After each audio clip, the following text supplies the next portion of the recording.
All right, in this segment we're talking about the propagation of asparagus fern from seed.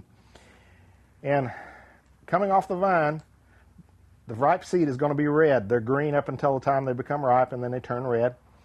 If you squeeze this one, you'll get that little BB-sized seed out of there. The rule of thumb for planting seeds is to plant them about 3 times the diameter of the seed.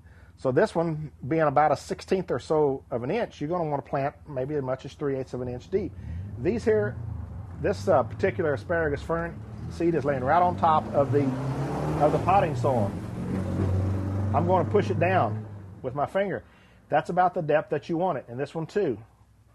That's about the depth that you want them. What I'm going to do now to cover them up is just take my hand and kind of knock down the sides of the indentation that I made. As a matter of fact, I may just put a little, rather than do that, just put a little extra potting soil over the top just to cover them.